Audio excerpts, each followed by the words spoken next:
Last night was not fun. Tennessee absolutely destroyed Cincinnati in just a very boring game, but it also was the most glitch-filled and like rage-inducing stream that I've had so far because of an insane amount of lag, and I couldn't really explain it. I looked through my different Chrome tabs that I had open. It seemed like a lot of the tabs that were open for a lot longer were running a lot more memory, and it was slowing the whole process down. So I closed a bunch of those tabs. I refreshed 2 of the problem tabs, and hopefully this is going to be better because by the end of tonight, we will be below 100 teams. We're going to get down to 99. I'm going to do 3 episodes today because I'm gone for the whole weekend, and I don't want to have to do anything on Sunday when I get back because I'm going to be tired. So 3 episodes today in 3 different videos. So let's get going. Let's shuffle this wheel. And on episode 33 of College Football Season-Long Imperialism, the next team is... No. Texas A&M. We will return to Texas for the Aggies. My YouTube algorithm recently has been completely filled by the war hymn after the Notre Dame game and all the tradition that leads up to it. It's a crazy story. I'll have to bring it up during this game. But let's see who they could play. They're surrounded by a bunch of very high-profile schools. You've got Baylor to the northwest and west. A little bit of SMU to the northeast right here. There's not really a way for them to play Houston because most of the east things are taken up by Rice, gerrymandering their little territory up into here. Rice is also to the south. And then you've got Texas, one of the top teams in the country, over here to the southwest. So let's spin this arrow and see who they're going to face. That's going to be Southwest. And that's pretty definitively Texas. Oh boy, we got a fun matchup here today.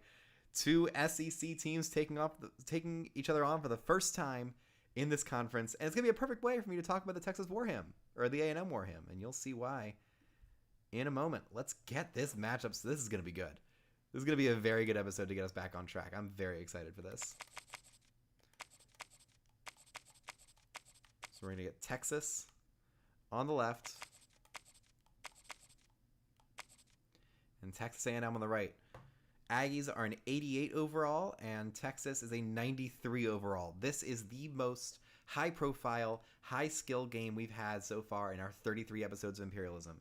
And one of these powerhouse schools will not make it to the top 100.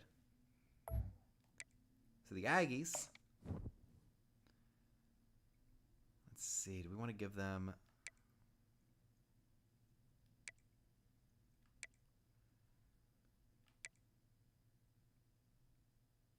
Yeah, let's give them the maroon pants. And then Texas, classic. We'll roll with what they got. Oh, man, this is going to be good. This is going to be good. I'm like legitimately excited. Let's go golden hour, man. Let's make this beautiful, beautiful stadium in Austin, Texas as gorgeous as we possibly can. Get the orange of the sunset to match with the burnt orange that the fans are wearing. Oh, this is going to be good.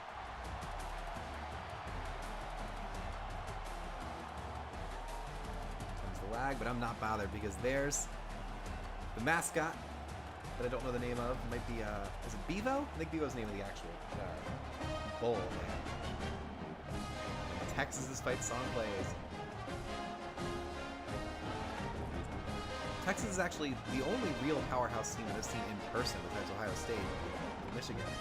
When I went to the University of Maryland,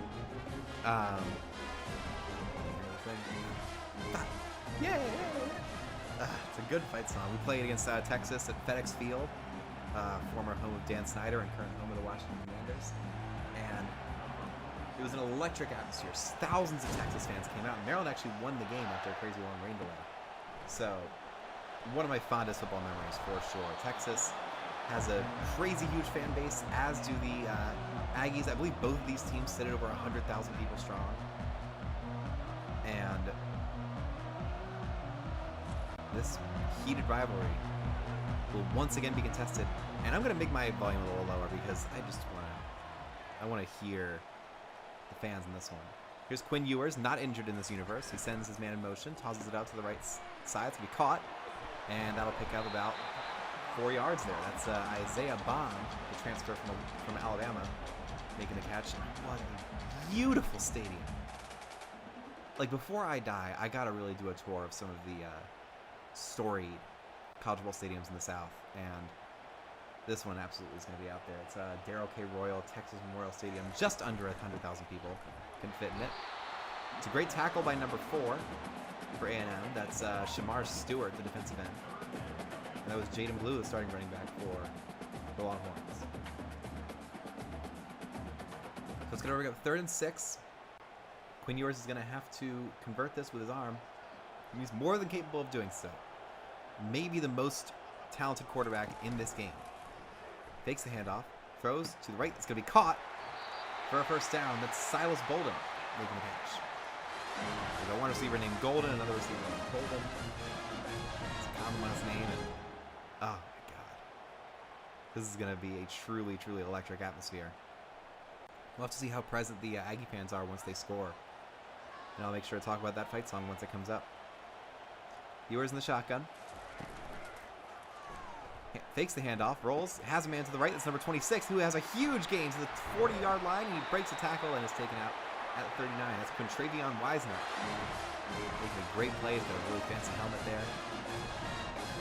And Texas's alma mater, or more like traditional song, is called The Eyes of Texas. There's a whole bunch of controversy surrounding it because it was either written or attributed possibly to a Confederate general, and there might have been some like verses at the end that are like controversial. I've looked it up, tried to find the other verses. I can't really find anything on that.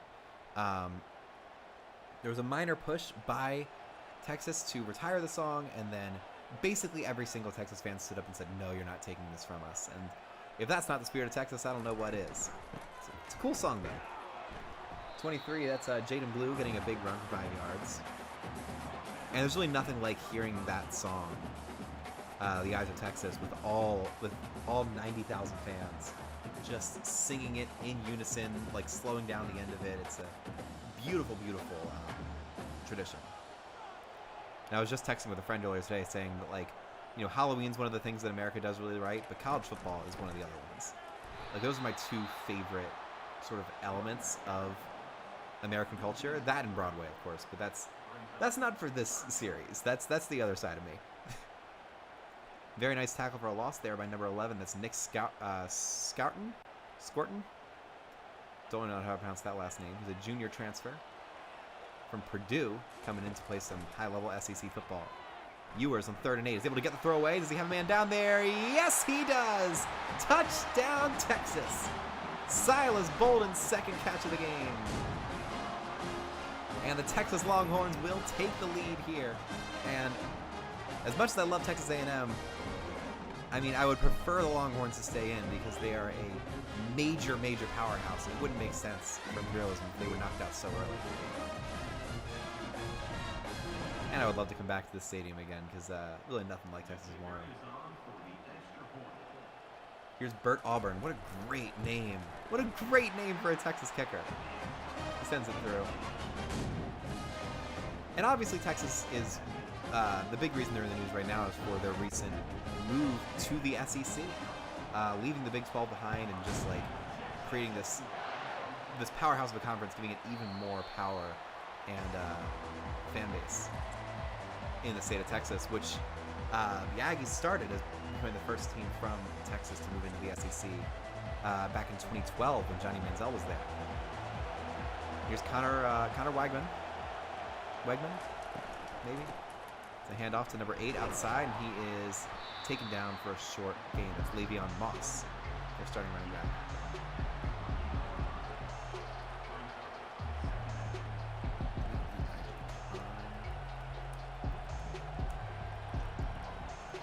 See if I can get the pronunciation right on this.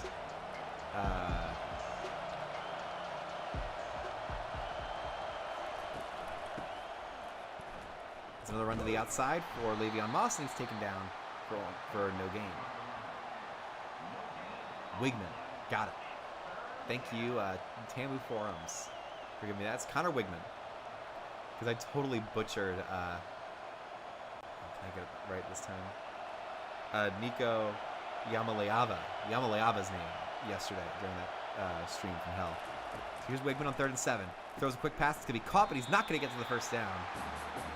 Great tackle by Texas to shut that down, and this could be a very quick stream, which I wouldn't mind because I have 2 more of these to do tonight. It'll be 4th and 3. They're probably going to punt. Got plenty of hook'em signs from the Longhorn faithful. And that punt will go into the air. That's Tyler White on the punt. It's a decent, well, no, it's a pretty neutral turn from Silas Bolden. So here comes Quinn Ewers once again. He threw an absolute dart for a deep ball touchdown on the first drive. What can he do as a follow-up? He hands it off to number 13, or 23, that's Blue. And number 9 for the Aggies does a good job of setting the edge and making sure he doesn't get any further. Can't find number 9. That'll bring up 2nd and 6 for Texas. Yours is in the shotgun. He's got 3 wide receivers to his left and 1 over to his right. Nobody's impressed as far as I can see. It's another handoff to Blue. And he's taken down. A good tackle by Torian York, the Will linebacker. Making that stop and forcing 3rd and 1.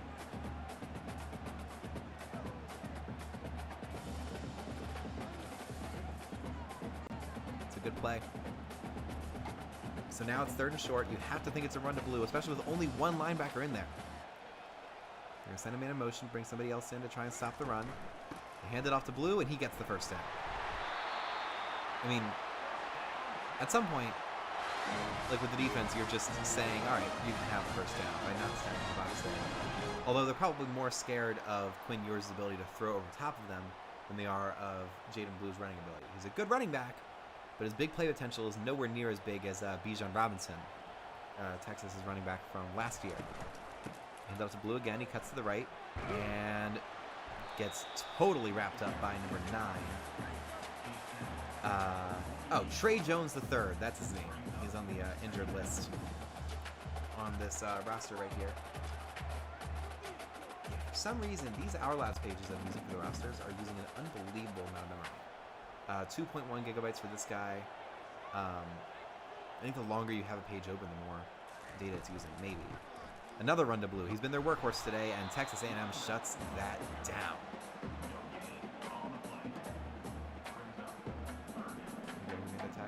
BJ Mays came in on a quarterback blitz and was the lead tackler to get to Jaden Blue first and end that play in its tracks. So here's 3rd and 7. Quinn Ewers is going to have to use his arm again, which he doesn't mind at all. One-handed catch on the snap, throws a bullet, and that's an incredible catch by Isaiah Bond. One of the highest profile wide receiver transfers in history, going from Alabama to Texas. I believe there might have been somebody going from Georgia to Alabama this year as well, but like, I mean, the transfer portal has completely changed college football. That's not an overstatement to say. It's almost a lukewarm take.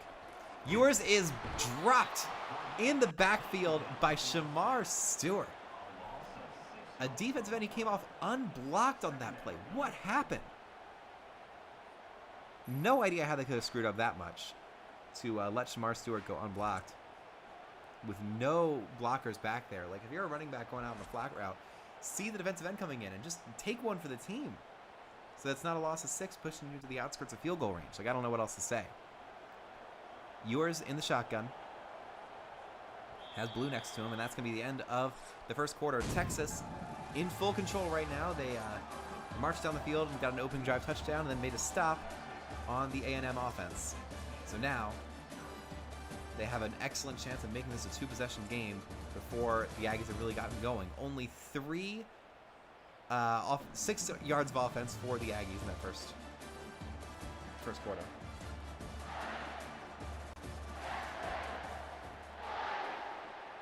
Oh, we got a Texas fight chant. They really got this right, man.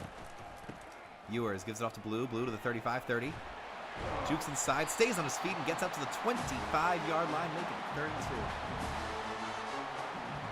And ignore what I said about big play potential. That guy can make up some yardage.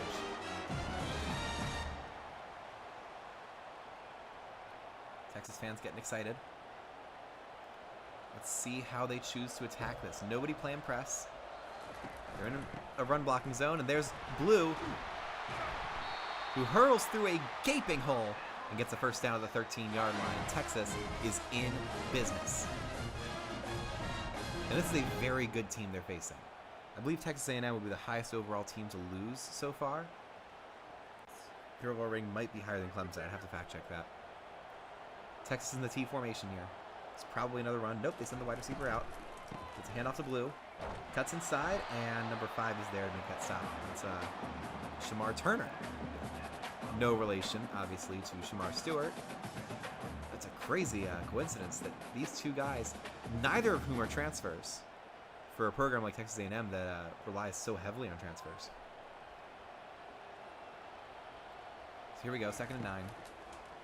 Ewers fires to the right. That's a great catch by Matthew Golden, making his first catch of the game to make it 3rd and 2. And really, that's all you have to do. When you have a run game that's been going this well, just get it within 2-3 yards and just hand it off to your running back, because your offensive line is going to be able to win it.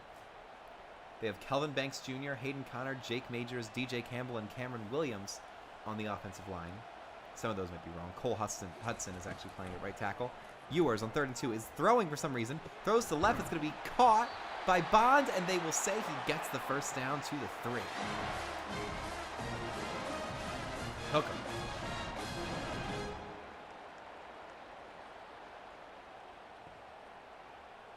Yeah, that's great. And I wonder whether they... I mean, these have to be actual recordings of the bands doing this. This isn't some MIDI thing they recreated. No way. Ewers in the shotgun. Hands off. Blue tries to cut inside. Breaks through a couple tackles, and he's able to get to the 1. It is so hard to stop this team if they've gotten to the goal line. They just have so much power. But A&M's going to have to do exactly that. You cannot pretend to play in the SEC if you cannot even hope to have a goal line stand. But doing it against Texas is a tall order. Let's see if they can pull it off. Ewers in the shotgun.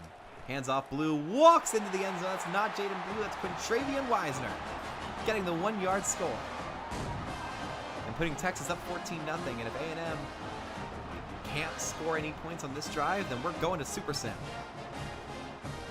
And normally I would try and find any reason to keep the game going, but since we're doing a triple header today, I will take a short kick.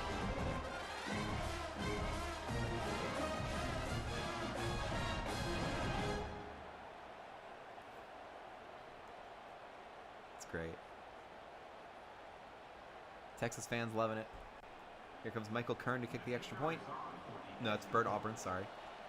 Redshirt junior. Snap, hold, kick is good. 14 plays, 68 yards, and 5.5 minutes taken off the clock. That was as methodical a drive as you're going to see in Imperialism. Really, really impressive from this Texas team. It's a statement of purpose. They're not facing some like small MAC school like Ohio State did, or who did Tennessee? Well, Tennessee played Kentucky first, so they faced an SEC team, a Big 12 team. This is in that level of impressive. Wigman hands it off. It's a good run for Le'Veon Moss. It's going to make it a 2nd and 4 situation. That's all you got to do. 14 points is not an insane deficit for a team with as much offensive skill as the Aggies do. Like, just play slow. You can run out the rest of this quarter and then make one defensive stop and then do another methodical drive, and then we're in the 4th and the game's tied. They don't have to stress out yet. It's a nice run from Moss, and it's a first down for Texas A&M.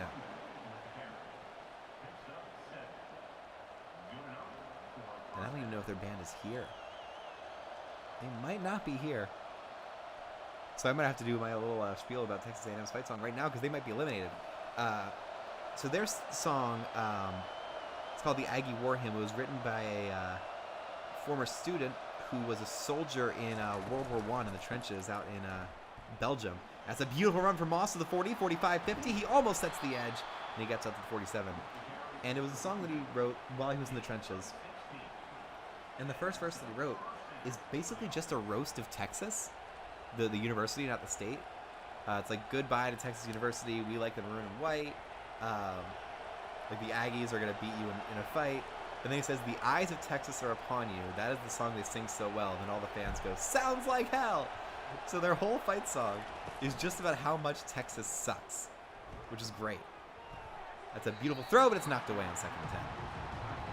And a fun fact about it, when George H.W. Bush, former president of the United States, passed away, he was delivered to his final resting place with that song playing. He's not even a graduate of Texas A&M, but fell in love with the service nature of the school, their military ties, and yeah, he was buried to that fight song. So his last thing that was playing as his body was being laid to rest was "Texas Sucks." That's just really funny. I mean, it's obviously the song means so much more to the students, and they have that tradition where they go back to back. It's a whole lot of fun and really incredible to see when you go to Kyle Field and there's like 105,000 students in the stands, and they're all going back to back like that. It's like the closest that we get to a European football environment. Number 5 for the Aggies goes forward for 2 yards. That's Amari Daniels, the backup running back. So yeah, if A&M loses this game, it's going to be a shame that we're not going to get to see a single matchup at Kyle Field in this tournament.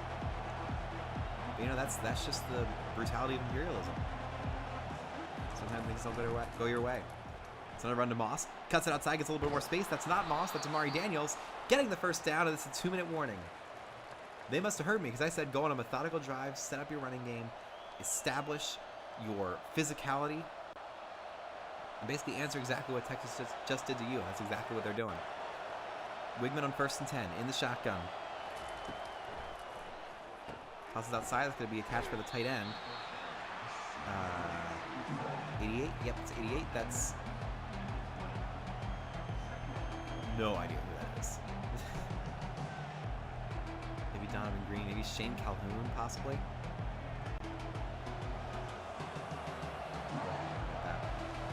Second and 5.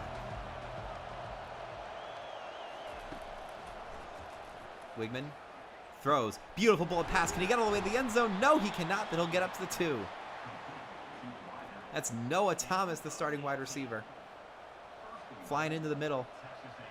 The most dangerous place for a receiver to be. He receives some punishment, but holds on to the ball and gets a 1st and goal for the Aggies. Connor Wigman on 1st and goal. They're stacking the box. He hands it to Moss anyway. And he gets into the end zone for a touchdown. And they're playing the war hymn.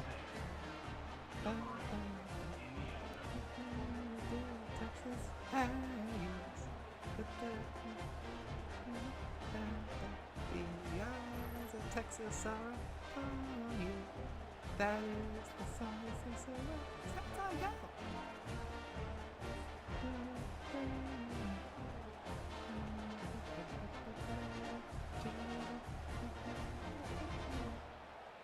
It's great.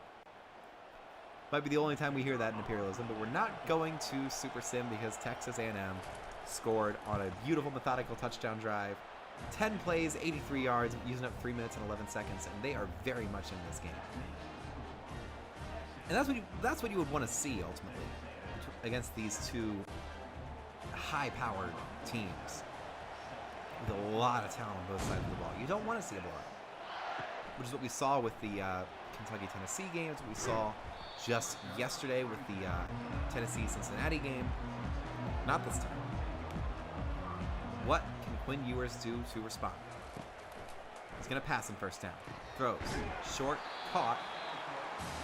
And that's number 8 making the catch. I don't know who that is. Nope, not seeing a number 8 here. Maybe CJ Baxter. Could be Derek Williams. I don't know. Ewers in 2nd and 1. Launches a deep ball. That may be press coverage. He's got a man down there, and that is going to be caught for a touchdown. Isaiah Bond, 72 yards.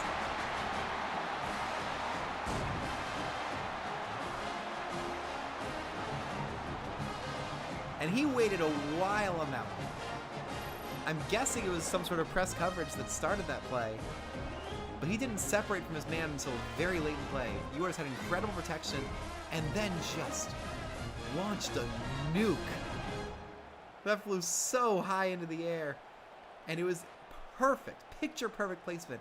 Bond could run at full speed, and he didn't have to slow down at all. It was at the apex of his route. That was maybe the best throw we've seen for all of Imperialism, and it restores Texas's 14-point lead.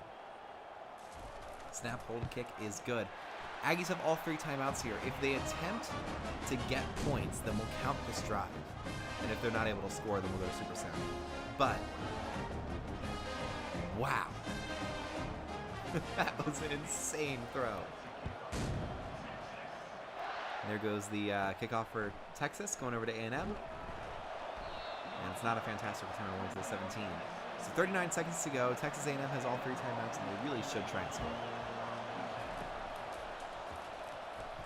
Wigman under pressure, throws to the right side. It's going to be caught, and gets out of bounds. Noah Thomas again there. And with a drive like this, a longer, deeper pass is going to be what's needed. Wow, what a catch. Falling, getting that first foot in bounds, making sure that ball doesn't touch the ground. Great skill. Wigman on 2nd and 4 in the shotgun. Under pressure, rolls out, throws deep. That's going to be knocked away. An emphatic swat down from the Texas defender, number 2. That's Derek Williams Jr., the sophomore making that play. And bringing up 3rd and 4 here with 31 seconds to go. Now you wonder whether Texas is going to use a timeout and try and get one more score here. Wigman. Throws, short, caught. That's number 7 making the catch. That's Moose Muhammad III, the son of Muhsin Muhammad, former receiver for the Panthers and then the Bears, I believe. Very good receiver in his time. His son is playing some good ball here at Texas A&M. Wigman on 1st and 10. Drops back under pressure, and he lost the ball! And it's picked. 1 second. They don't get it off in time. And I believe the Aggies get the ball first. That is correct. So we're going to give them one more possession here, and if Texas A&M does not score on this possession, then we will send it to Super Sim and finish this game up so we can get another one done. There goes the kickoff. Fans doing the Texas fight chant. It's a decent return by number 5, getting it out to the 19. So here's Connor Wigman. Strip sack that did not end in a recovery for the defense. Ended the last try. Let's see what they can do here. Moss with a huge amount of space. And he's able to get through for a first down to the 33. It's going to be 1st and 10 from the 33-yard line for the Aggies. Texas has 4 national championships, the most famous being their 2005 win over USC. Vince Young with a quarterback draw to the outside in the last couple seconds of the game. One of the most famous plays in college football history. Wigman on 1st and 10. Almost gets sacked. Does throw the ball away. Are they going to call that grounding?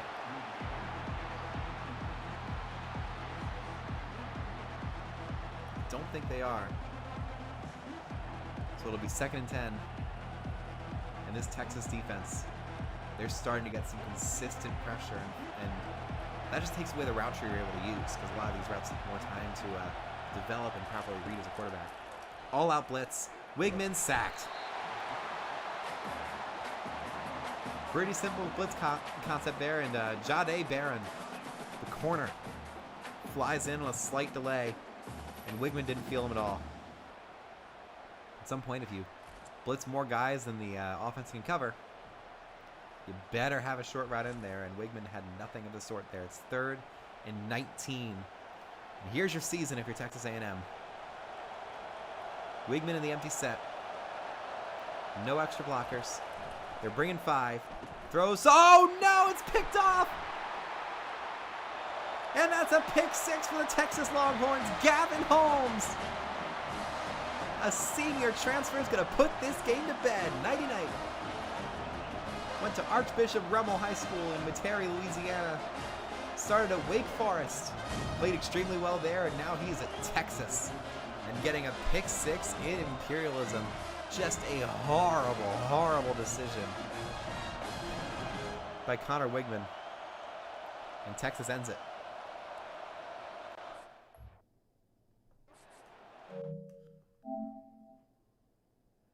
we're going to go to controller select and put this thing in Super Sim.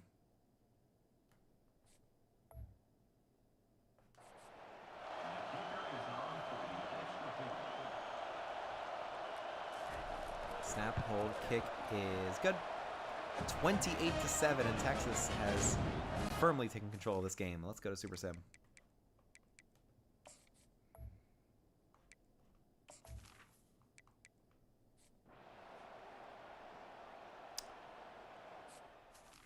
They do get a touchdown.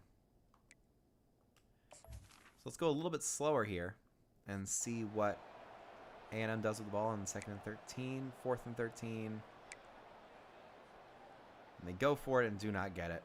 So now we can just kind of skip ahead a little bit.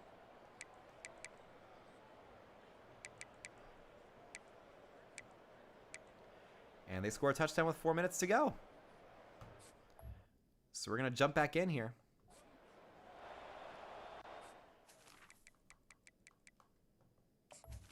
This game is not over. Texas A&M will not give up.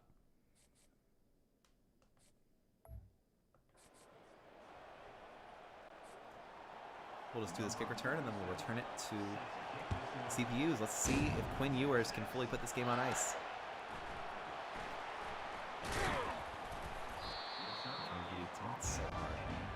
All right, Quinn Ewers. Back in the saddle. Looking to put this team to bed. He hands it off to Blue. Blue takes it outside. Breaks a couple tackles, and he's able to pick up 5 yards there. He only has 54 rushing yards today. It's mostly been the Quinn Ewers show.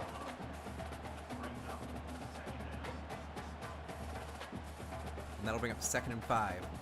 With 3.5 minutes to go, Texas A&M not using their timeouts yet. But they might have to at some point. Oh, God, they're using press coverage on Isaiah Bond to the outside. He's going to throw a quick screen. That's going to be caught. Number 2 gets outside to 35. And that's a beautiful catch and run from Matthew Golden. And there's 2 different ways you can read that. The defender covering Isaiah Bond knows he's going to have to just run straight if he's going press. Take the open space, and Bond becomes a blocker. And Golden flies through for a huge gain on 2nd down. 2:40 to go. A&M, or Texas running 2 clock. And he hand off Blue with another big hole. He's able to pick up 4 yards. Still no timeouts for Texas A&M. They're probably not going to call any until we get to the 2-minute warning. But it's going to have to be now. These next 2 plays will decide whether Texas A&M is still in this ball game, or if Texas will move on, probably to the top 100. And that is the 2-minute warning.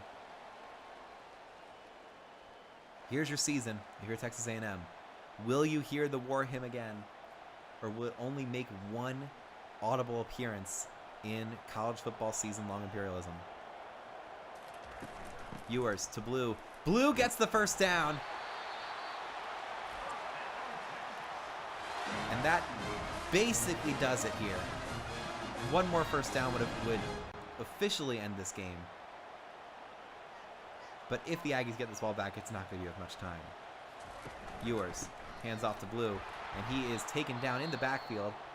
Nice tackle for loss there. The cheerleaders are struggling to hold that pose. It's going to be 2nd and 11. It's one benefit of those timeouts. It moves us through the play clock a little faster. Ewers in the shotgun. Aggies not stacking their box. They're going to wish they had. Blue gets to the outside, but he's taken down. Only a 2-yard gain. So here it is. And he's taken out of bounds. They forced him out of bounds, which is a free timeout. And now, if they can make this stop, they have a chance. An absolutely crucial push out of bounds there with the defense, and a bad mistake by Jaden Blue, bringing up 3rd and 9. They hand it off to Blue, and he's taken down in the backfield. Number 0 makes the stop. That's Scooby Williams, the middle linebacker, hurtling through the edge, swarming to the ball, and making the stop. Aggies out of timeouts. They're going to force a punt. They're going to have 1 minute and 40 seconds to try and tie this game. There goes the punt from Michael Kern. Sends it deep. They will return it. He's got a little bit of space, and he's taken down there by number 18.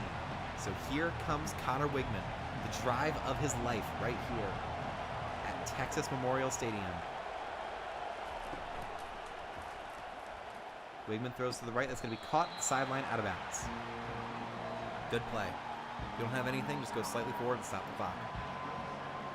That was Moose Muhammad III making the catch. He's a redshirt senior. So you're 2nd and 7. Minute 34 to go. You have to go 73 more yards.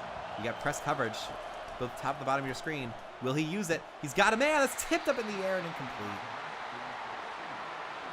And that cannot be a bullet pass. You have to throw that over the shoulder. It's a bad throw by Wigman. Receiver's forced to come down, and every single Texas defender comes in to shut it down. 3rd and 7. They're playing press again. They're playing press again. They are daring A&M to throw it long. Will Wigman oblige? He waits. He's under pressure, and he's sacked. Trey Moore, the edge rusher for Texas, takes him down. They cannot stop the clock, so it's going to be 4th and 17. They're going to start this play with about 50 seconds on the clock, and let's see if they have a miracle up their sleeve. Wigman gets everybody set. The line is the first to come back. Le'Veon Moss in to block. All the receivers come back in. They're going drop coverage. They're not pressing this time. Wigman on 4th and 17. He throws it. It's caught, but that's not going to be enough. Noah Thomas is taken down. Here comes the kneel from Quinn Ewers. And that's the ball game. The Texas Longhorns take care of business. They finish off the Aggies. And they will move on and stake their claim as a championship contender in college football 25 season-long Imperialism. We say goodbye to one of the most storied programs in college football as the Aggies get eliminated. Ewers with 235 yards and 2 touchdowns on the day, including a beautiful deep ball score to Isaiah Bond.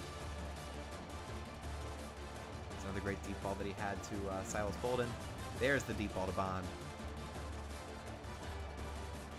Texas is in business. The Aggies are done. Let's go to the map.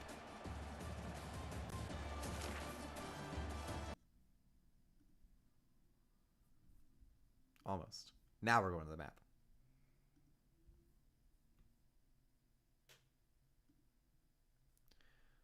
Okay.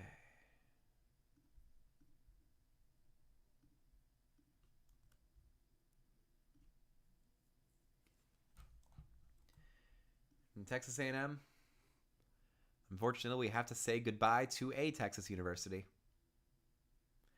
Chigarugarem. Bye-bye. Here. Some rough, tough, real stuff.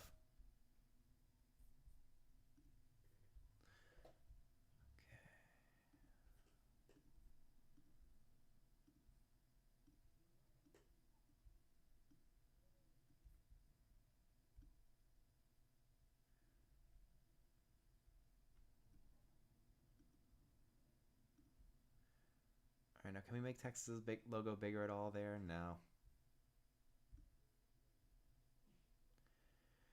We're going to keep them there where they are. They've got a weird territory right now that can't really be resized at any moment. We'll see how that goes. So, let's take a look at the full map here.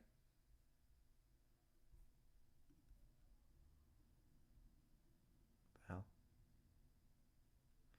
And there we go. Texas A&M was unable to saw varsity's horns off. And the Longhorns survived to fight another day. And that ends this episode, and I'll see you guys in a couple minutes once I get these stats done. Bye-bye.